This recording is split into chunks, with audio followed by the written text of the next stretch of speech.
तो आज हम आप लोगों को बताने वाले हैं क्लास 10 का एक बेहतरीन सा लेक्चर इलेक्ट्रिक मोटर के बारे में। ठीक है ना। तो इलेक्ट्रिक मोटर का सबसे पहले हम सेटअप देख लेंगे। ठीक है ना। इसका कंस्ट्रक्शन देख लेंगे और कंस्ट्रक्शन में जैसा बना है वैसा आप इसको स्मूथली नोट डाउन कर लेंगे। तो कंस्ट्रक्शन में ये है कि हमें एक मोटर बनाने के लिए सबसे पहले जरूरत होती है परमानेंट मैग्नेट की। तो एक मैग्नेट होता है और जिसके बीच में एक आर्मेचर रखा जाता है। आर्मेचर मतलब एक कॉइल रख दिया जाता है। कॉइल हमारा आयताकार होना चाहिए, रेक्टेंगुलर कॉइल होना चाहिए। तो ये जो ABCD कॉइल है हमारा वो रेक्टेंगुलर होना चाहिए।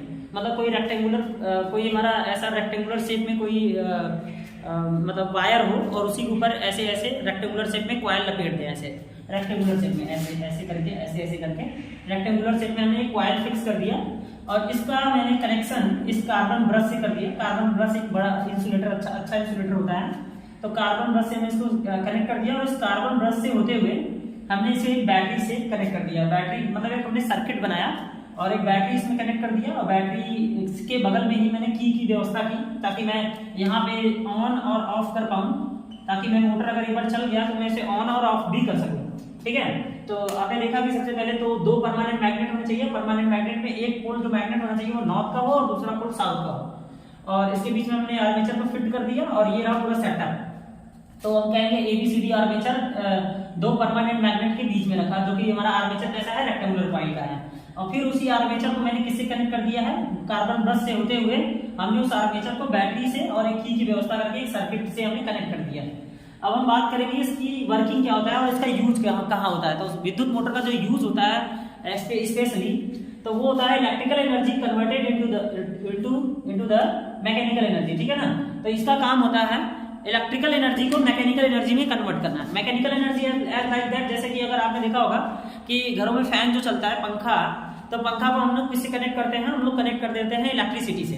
तो इलेक्ट्रिसिटी से कनेक्ट करने के बाद में पंखा का जो रोटर होता है वो घूमना स्टार्ट कर देता है और घूमने की वजह से हमें वो जो घूम रहा होता है एक्चुअली में वो घूमने का रीजन ये है क्योंकि हमने उसको इलेक्ट्रिकल एनर्जी दिया और इलेक्ट्रिकल एनर्जी की वजह से वो जो रोटर घूम गया वो मैकेनिकल एनर्जी हो गया। ठीक है। तो और जैसे हम रेफ्रिजरेटर में यूज करते हैं, फ्रीज में यूज करते हैं। तो रेफ्रिजरेटर और फ्रीज में इसके एग्जांपल बढ़िया एग्जांपल है कि रेफ्रिजरेटर, फ्रीज और कूलर और हम कह सकते हैं वॉशिंग मशीन। तो वॉशिंग मशीन में भी देखेंगे कि एक रोटर घूमता है और कपड़े को वो घुमा घुमा के साफ करता है। तो वहां पे भी हम जो मशीन होती है हमारी रेफ्रिजरेटर वाली या फिर कूलर वाली या फिर हम कहें वॉशिंग मशीन वाली, तो उसको हम स्पेशली किसी इलेक्ट्रिकल डिवाइस से कनेक्ट करते हैं। इलेक्ट्रिकल सोर्स से कनेक्ट करते हैं।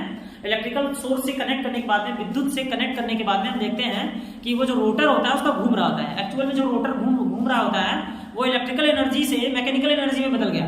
जब कोई रोटर घूमना स्टार्ट कर देता है तो उसी को बोला जाता है कि ये घूमा किसकी वजह से, तो इलेक्ट्रिकल एनर्जी से जो घूम गया, जो रोटर घूमा, जो मोटर घूमा, वो जो घूम रहा है वो हमारी मैकेनिकल एनर्जी है। तो हमने असल में इस इलेक्ट्रिकल मोटर का यूज हम electrical energy converted into the mechanical energy. ठीक है ना। विद्युत ऊर्जा को यांत्रिक ऊर्जा में बदलने वाली मशीन कौन सी है, तो विद्युत मोटर है। विद्युत ऊर्जा को यांत्रिक ऊर्जा में बदलने वाली मशीन का नाम विद्युत मोटर है। हमने सेटअप इसका देख लिया, जस्ट इसकी वर्किंग देख लेते हैं। इसकी वर्किंग क्या है। तो वर्किंग में क्या होता है कि जैसा हमने स्पेशली हमने पढ़ा, हमने अपने पिछले वीडियोस में बता रखा है वहां पे। ठीक है ना। वीडियो नंबर आप जाके वहां पे सर्च मार लेंगे तो आपको पता चल जाएगा कि मैंने थंबनेल आप देख के सर्च कर लीजिएगा। तो मैंने वहां पे बता रखा है स्पेशल। ठीक है। मैंने वहां बता रखा है कि किस तरह से जब भी कोई कॉइल कोई मैग्नेटिक फील्ड में रखा जाता है तो वो कॉइल एक फोर्स एक्सपीरियंस करता है, उस पर एक फोर्स लगता है। तो वो फोर्स जब कॉइल पे जब फोर्स लगता है तो फोर्स की वजह से कॉइल रोटेट कर सकता है। तो वो रोटेट करने की भी कंडीशन होती है। तो जब भी कोई भी कॉइल किसी मैग्नेटिक फील्ड में रखा जाएगा, जबकि कॉइल में करंट फ्लो कर रहा हो, मतलब करंट कैरिंग कॉइल होना चाहिए। मतलब कि चलो यार मैंने कहा कि चलो कॉइल को मैं किसी मैग्नेटिक फील्ड में रख देते हैं। तो अगर हम किसी कॉइल को मैग्नेटिक फील्ड में रख दें, इसकी वजह से उस पर फोर्स नहीं लगेगा, बल्कि उस कॉइल में करंट भी फ्लो करना चाहिए। इसलिए हमने इस कॉइल को तो रख दिया, लेकिन हमने एक व्यवस्था की कि उसे बैटरी से भी कनेक्ट कर दिया, ताकि बैटरी से मैं कनेक्ट करूं तो इसमें करंट की भी व्यवस्था हो जाए और इस कॉइल में करंट भी फ्लो करे। ठीक है ना। तो अब हमें यहाँ पे ये भी देखना होगा कि हमने कॉइल रखा, उसमें हमने बैटरी से कनेक्ट करके इसमें करंट की भी व्यवस्था कर दी इस कॉइल में। अब आपको देखने में यहाँ लगेगा कि मैं यहाँ पे नॉर्थ पोल और साउथ पोल है। तो नॉर्थ पोल से मैग्नेटिक लाइन कहाँ जा रहा होगा, मैग्नेटिक लाइन साउथ पोल में जा रहा होगा। तो नॉर्थ पोल से मैग्नेटिक लाइन यहाँ पे साउथ पोल में जाएगा। तो देखेंगे यहाँ पे नॉर्थ पोल से मैग्नेटिक लाइन कहाँ जा रहा है, साउथ पोल में जा रहा है। ठीक है। तो अब ये हम ये कह सकते हैं कि हमारा coil current carrying coil, current को ढोने वाला कॉइल मैग्नेटिक फील्ड के अंदर रखा गया है। तो कंफर्म है कि उस कॉइल पे लगेगा फोर्स, और जब भी कॉइल पे लगेगा फोर्स तो कॉइल करेगा रोटेट। चलिए देख लेते हैं किस तरह से रोटेट करेगा, इसकी वर्किंग यही है।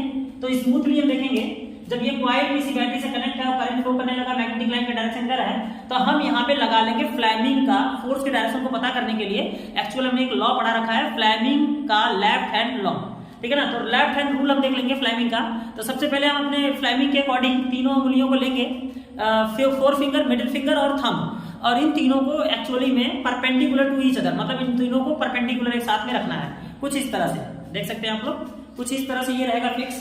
तो ये वाली उंगली जो होगी ना वो मैग्नेटिक फील्ड के डायरेक्शन में सेट करना है मुझे, और ये वाली जो मिडिल फिंगर है उसको करंट के डायरेक्शन में फिक्स करना होगा। तो ये थंब ऑटोमेटिकली बता देगा कि इस कॉइल पे किधर किधर फोर्स लगा है, ठीक है ना।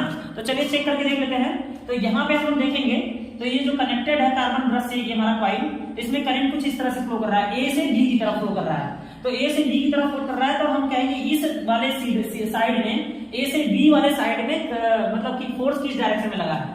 तो चलिए सेट कर लेते हैं। पहले मैग्नेटिक फील्ड मैंने उधर कर लिया, इस उंगली को सेट कर लिया, फोर फिंगर को। उसके बाद में मैंने देखा कि करंट का डायरेक्शन ऊपर की तरफ है, तो मैंने ऊपर की तरफ कर दिया।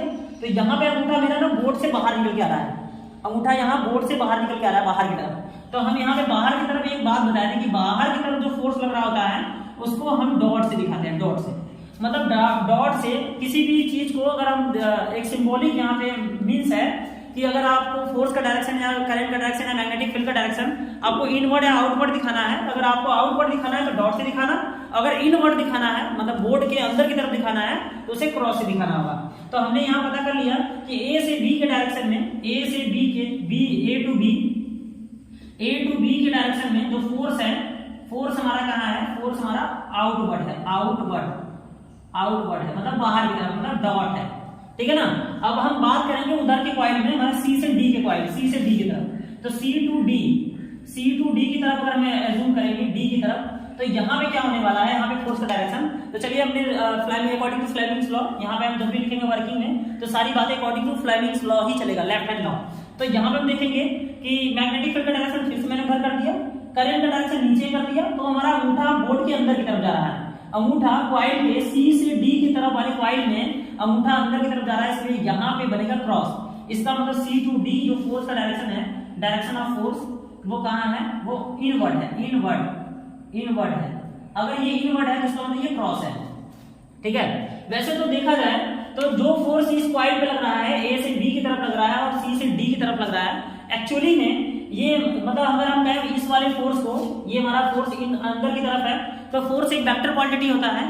तो एक फोर्स अंदर की तरफ और एक फोर्स बाहर की तरफ, मतलब दोनों को बात करेंगे हम, एक फोर्स ऐसे इस तरह से यहाँ ऊपर है और एक फोर्स इस तरह से यहाँ नीचे है।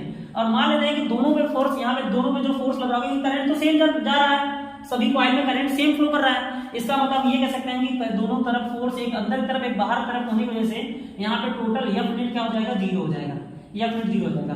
तो एफ नेट तो जीरो हो गया, एक्चुअल में ये कॉइल तो घूमेगी नहीं, फोर्स यहाँ है ही नहीं। लेकिन नहीं, यहाँ पे एक कंडीशन दूसरी लग रही है जिसे हम कपलिंग फोर्स कहते हैं, कपलिंग फोर्स। तो यहाँ पे लग रहा है कपलिंग फोर्स, ठीक है ना, कपलिंग फोर्स, युग्म बल, कपलिंग फोर्स। तो कपलिंग फोर्स होने की वजह से, युग्म बल होने की वजह से एक्चुअल में ये कॉइल रोटेट कर जाएगी। किस तरह से, बिल्कुल इस तरह से, जैसे अगर हम कहें कि यहाँ पे देखेंगे तो यहाँ पे फोर्स ये देखिए, इसका आर्म है, ये इसका बीच में आर्म है, एक्चुअल में इसके बीच में आर्म होने की वजह से ये कपलिंग हो गया।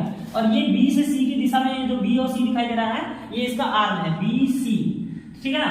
अब हम यहाँ बात कर रहे हैं कि एक फोर्स हमारा अंदर की तरफ है, मतलब मान लेते हैं कि ये F1 अंदर की तरफ है, और यहाँ पे मान लेते हैं F2 कहाँ है, हमारा नीचे की तरफ है। देखिए यहाँ पे फोर्स कहाँ है, मतलब बाहर की तरफ। तो मैंने एक को अंदर की तरफ F1 को मान लिया और बाहर की तरफ F2 को मान लिया। तो यहाँ पे लगेगा कपलिंग फोर्स। और कपलिंग फोर्स जब भी किसी भी रेक्टेंगुलर कॉइल पे कपलिंग फोर्स काम कर रहा होता है, मतलब एक अंदर और एक ऐसे बाहर की तरफ ऊपर, तो आप देखेंगे एक्चुअल में ये अंदर और ये कहाँ है, ये बाहर। तो बाहर से ये फोर्स लगेगा और इस चीज को, ये इसको हमेशा बाहर से, इसको हमेशा अंदर से, ठीक है ना। इसको ऐसे ऐसे अंदर से दाब रहा होगा और इसको ऐसे बाहर से उठा रहा होगा। तो इसको बोलते हैं कपलिंग फोर्स। क्या बोलते हैं इसे, कपलिंग फोर्स। इसको नीचे की तरफ और इसको ऊपर की तरफ। तो एक्चुअल में ये कॉइल क्या कर जाएगी, पूरी कॉइल रोटेट कर जाएगी, पूरी कॉइल ऐसे रोटेट कर जाएगी। और ये अब ये कॉइल रोटेट कर जाएगी, तो यही है इसका फंक्शन कि अब ये मोटर घूम चुका है और इसका इस्तेमाल हम विद्युत जितने भी इलेक्ट्रिकल इक्विपमेंट्स हैं वहां पे इस्तेमाल कर सकते हैं, जैसे रेफ्रिजरेटर, कूलर, एसी, ठीक है ना। जो भी चीजें रोटेट करती हुई नजर आ रही होती हैं वहां पे एक्चुअल में इलेक्ट्रिकल मोटर ही यूज में आया होता है, ठीक है ना। तो आप वर्किंग इसकी समझ ही गए होंगे कि वर्किंग किस तरह से है। बहुत ही स्पेशल तरीके से मैंने बताया कि किस तरह से इस पे कपलिंग फोर्स काम कर रहा था, और कपलिंग फोर्स की वजह से ये रोटेट, ये जो रेक्टेंगुलर कॉइल है वो घूम जाता है, और यही इसकी वर्किंग में लिखना है। तो वर्किंग में बिल्कुल स्मूथली आपको ये लिखना, चित्र बनाना होगा, डायग्राम बनाने के बाद में आपको बता देना होगा कि ए से जो भी वर्क हो रहा है ABCD रेक्टेंगुलर कॉइल में हो रहा है, ठीक है ना। यहाँ पे फ्लेमिंग का अलावा हम A से B की तरफ लगा देंगे और C से D की तरफ लगा लेंगे फेविकल नियम। तो फ्लेमिंग के according to Fleming left hand rule से एक तरफ फोर्स डॉट आ रहा होगा, एक तरफ फोर्स क्रॉस आ रहा होगा। क्रॉस का मतलब इनवर्ड और डॉट का मतलब आउटवर्ड। तो ये डॉट और क्रॉस का इनवर्ड और आउटवर्ड होने की वजह से यहाँ पे लगता है युग्म बल, और युग्म बल होने के कारण ये कॉइल क्या कर जाती है, कुंडली क्या कर जाती है, रोटेट कर जाती है। और ये जब रोटेट कर गई एक्चुअल में यहाँ पे ये इलेक्ट्रिकल एनर्जी किसमें चेंज हो गई, रोटेट करने की वजह से मैकेनिकल एनर्जी में कन्वर्ट हो गई। अब इसका इस्तेमाल हम विभिन्न जगहों पे, अच्छे अच्छे जगहों पे जहाँ मशीनें घूम रही होती हैं, ठीक है ना, पंपू सेट या फिर जैसे हमारा कोई भी मशीन हो जो रोटेट कर रही हो, रेफ्रिजरेटर, एसी वगैरह, ठीक है ना, तो वहां पे हम अच्छे से इसका इस्तेमाल कर सकते हैं, ठीक है। तो इसका वर्किंग यही है, आप इसे शॉर्टली नोट कर लेंगे, और इस वीडियो को कई बार देखने के बाद में अगर इसके मीन्स को समझ गए होंगे तो आप इसको बाई पेज जो मैंने बताया समझ के अपने हिसाब से अपने तरीके से इसको नोट कर लो, तो वही एक अच्छा सा आपका नोट्स तैयार हो जाएगा। तो आज के लिए बस इतना ही, आप इसे नोट कर लीजिए अच्छे से।